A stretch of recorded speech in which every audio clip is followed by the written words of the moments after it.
Now, there have been a lot of controversies floating around, a lot of new eras floating around. One thing for certain though, a good pop star should never, ever have to explain themselves for nothing. Hey guys, what's up, it's Imurgency, welcome back to my channel. And today's video is going to be a little controversial. And actually kind of echoes some of the things that I was talking about in a prior video, talking about how the pop stars are ruining their parasocial relationships. In the sense that we're going to be talking about pop stars in this video, specifically why pop stars owe us nothing, and really unpacking whether or not pop stars owe us explanations for their actions, or if it's time that we just let artists be artists. And specifically how this relates to the two pop stars that are starting off their eras in controversy, Ariana Grande and Lil Nas X. And we have a lot to talk about, so let's get into it. But really quick before we do that, if you are new to the channel and like all things TV, pop culture, commentary, tier lists, and more, then make sure to hit that subscribe button so that you don't miss out on any of the content that I have coming out on this channel. I post twice a week now for y'all, so don't miss out on that content. Also, I gotta make sure to leave a like on this video because it helps out a ton with the YouTube algorithm, and to follow me on my socials at Imurgency on Instagram, TikTok, and Twitter for live show reactions, lifestyle, and fashion content. And if you want to go a step further to support the channel and want to get exclusive and early content, like exclusive show reviews like this, then consider hitting the join button next to the subscribe button to become a channel member today. But all that aside, let's actually talk about whether or not pop stars need to explain themselves to us. And I feel like in order to have this discussion, it's important to have a background on just the art of being a pop star. Like, I feel like we need to take a good look at the book of pop past to really understand what we're talking about here. And essentially looking at what it means to be a pop star. I feel like historically when we think about pop stars and what they've meant societally, pop stars have always been this hyper visible yet also elusive and unattainable idol that manages to push out music and shift the culture in a sort of avant-garde way that people aren't traditionally used to and may not necessarily be comfortable with, that ultimately results in the pushing of a narrative forward culturally. Whether that be things like self-acceptance, gender or sexuality identities, or just ushering us through an era that we have not yet seen before. Like, think of Lady Gaga, who was constantly criticized for being too avant-garde, too out there, and embraced that criticism and moved forward through it, resetting the standard for what was acceptable socially and culturally of that time. You had people constantly questioning her motives, why she was the way she was, and why she was creating what she was creating. But I feel like during that era, which is something that we're losing now, is that she and other pop stars really never had to go out and directly explain themselves. The explaining that they would do,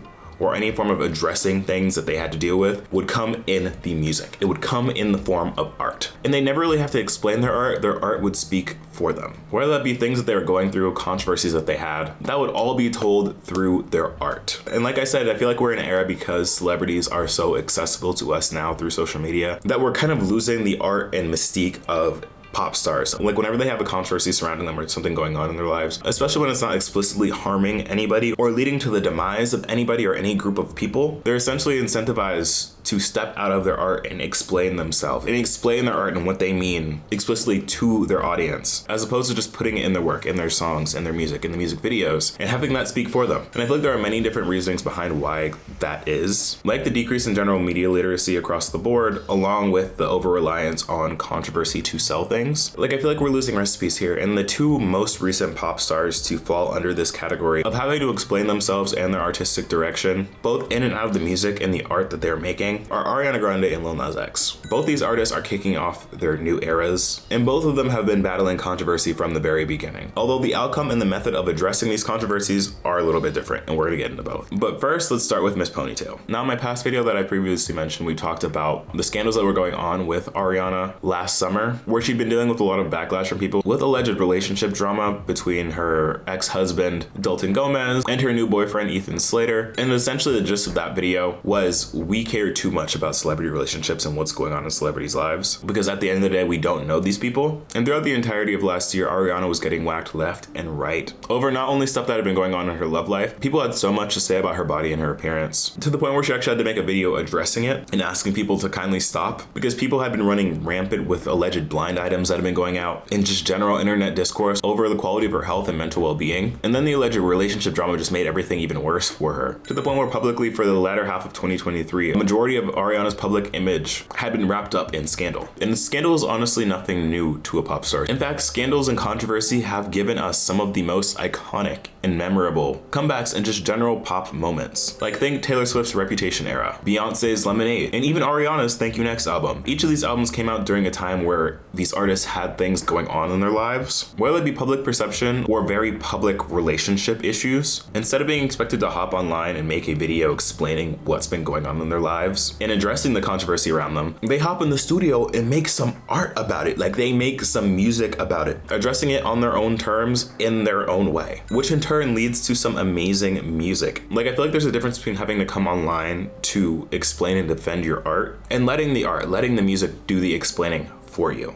if that makes sense. And I feel like with the Ariana situation specifically, she initially started off by doing the former, but really did hop back into her pop star bag to do the latter with her latest song, Yes And. With controversy and drama surrounding her, like I said before, people have been dragging her name through the mud for the latter half of 2023 due to whispers and alleged sources saying that these things happened. But the gag is, the source that initially broke the news of Ariana being an alleged homewrecker, Page 6, had to actually go back and backtrack their statement about the timelines with Ariana and her man getting together, as well as the alleged comments that had come out from Ethan Slater's ex-wife, essentially clearing Ariana from all homewrecking allegations. Like, meaning from the jump, she was good. And despite all these months of people calling her out her name and saying the most foul things to her, she kept her mouth shut and didn't address anything. She didn't have to come on and address and explain that stuff. Because you wanna know why? She took it, she deeped it, she grabbed her little pen, grabbed a piece of paper, and got to writing her lead single, Yes And, as a direct response to the criticism and the discourse that she had been receiving, and hopping truly back into her pop star bag. Having her comeback single to kick off her new album rollout also be a comeback to the haters, to the critics, to everyone that had something to say in the past year, and let her art, her music do the talking. Because again, at the end of the day, as much as we like to think that we know these people and like to think that we know these very intimate things about these people that we love to support, the only thing we really know for certain is these people's music. So let's let that do the talking. Now that's one way to hop into your pop bag and to address controversy. But then we see in contrast Lil Nas X, who, might I say, people want to argue tooth and nail. That man is a pop star, and in fact is the first mainstream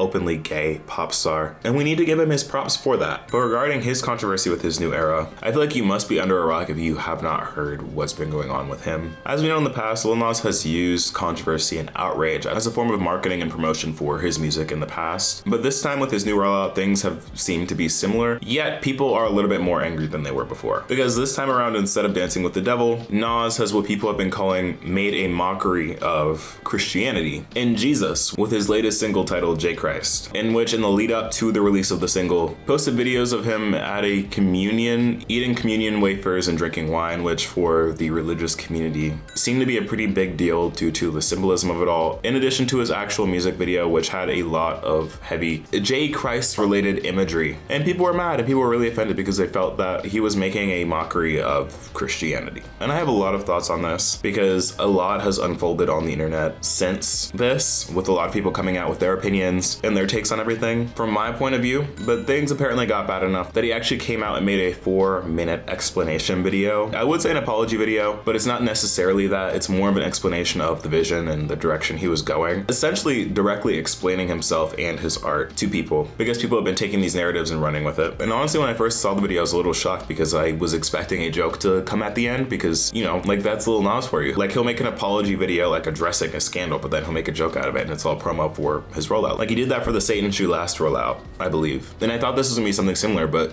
I watched the whole thing and there was no gag at the end. And that really got me thinking and honestly inspired this video about whether or not these pop stars should do that, should have to explain themselves and explain the concept that they're going for. And I'll say this, do I think that he should have anticipated the type of pushback that he'd receive from this? Yes. In the video, he mentioned that he wasn't anticipating people to take specifically the communion video as bad as they did. Like, he thought that that would be understood as more of a joke. And to that, I'd be like, okay. But I feel like overall, he could have anticipated this sort of reaction because specifically of this country's history and strong ties to religion and specifically Christianity. But I will say this, and this is not in his defense, nor is it in his opposition, but I will say, at the end of the day, it's important to understand context here. Lil Nas X is a gay man, a black gay man in America who grew up in a religious community, in a religious family, who has previously gone on record and made songs talking about his relationship with religion, and specifically Christianity, and how that intersects with his identities. Like, he literally has a lyric on his song Sun Goes Down that goes, "These gay thoughts would always haunt me. I prayed God would take it from me." So this man has his own experience with Christianity, and specifically Black Christianity, and his own critiques and struggles with it. And with that background, it makes sense why he'd go down this route. Because let's not pretend, let's keep it a buck. Because historically, the religious community, and I'll take it a step further and be more specific, the Black religious community when it comes to Christianity has not always been the most accepting of gay people. And again, I'm not saying that's everybody, because I know some of y'all like to tussle and be like, well, there's people interpret things differently. Like, yes, that's very true. But for a very long period of time, a rather large group of that community has historically not been accepting, and in fact has been the opposite towards queer people, saying that they're going to go to hell and then treating queer people terribly, to the point where it's a common experience for queer people to have to struggle and find their own relationship with religion if they choose to go that route. Again, I'm not saying that retaliation is necessarily the answer, but I'm saying that if all of this imagery and messaging with the rollout of this new Lil Nas project were coming from that place, it makes sense. And acting like, oh my God, I don't know where any of this is coming from, this is completely unwarranted, I feel like is missing a lot of context. But going based on what he said in his explanation/apology video, he talks about how that wasn't necessarily his intent. And the overarching theme is that he's trying to say throughout all this imagery and the use of J. Christ is that he's coming back, he's returning to music, he's returning to this next project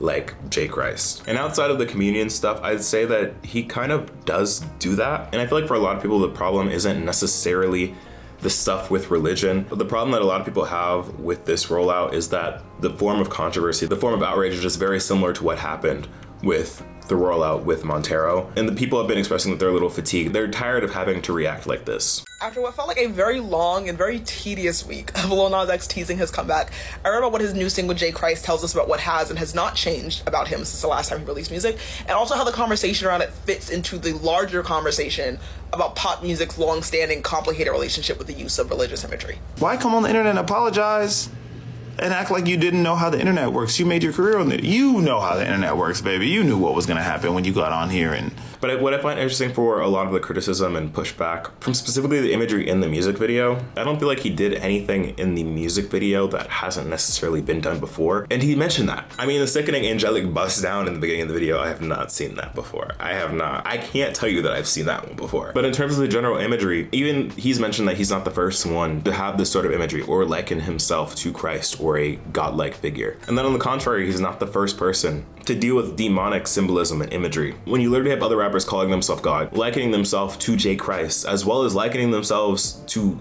devils and demons, being like, oh, I'm a demon.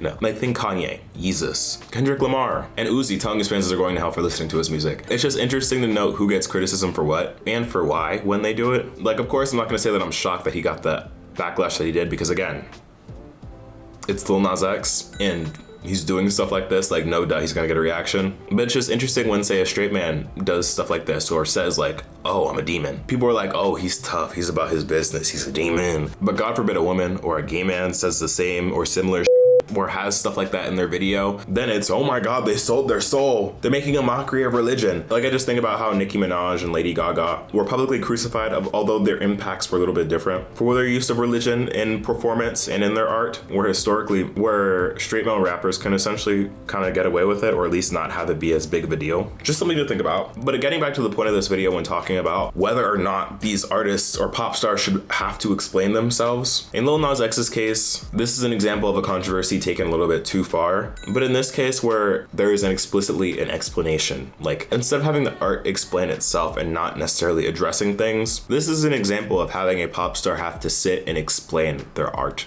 to the audience. And I feel like, while yes, in this case it does provide context and kind of serves as a form of PR control, it kind of removes the whole value of the art itself if it needs to be explained. It's like when you tell a joke and then you go ahead and explain the joke to people. And of course, that's not entirely the fault of Nas having to explain this, as the controversy has exploded and started taking a direction that wasn't necessarily intended. But still, at the end of the day, I feel like the art should be able to do the talking for itself. And while I don't know what's coming up next for his rollout specifically, I hope that the rest of his stuff kind of does serve for that, and he's able to hop back into his pop star bag. So do pop stars owe us explanations for the stuff that they do and the art that they put out? In my opinion, unless it's directly harming somebody or funding the harm of people, I'd say no, not necessarily. I feel like when it gets into like actual tangible harm to people, or if they're supporting or proliferating ideas that are actually harmful to people, or say maybe like a G side of people, then yeah, an explanation is in order. But for pop star controversy, for things that we've definitely seen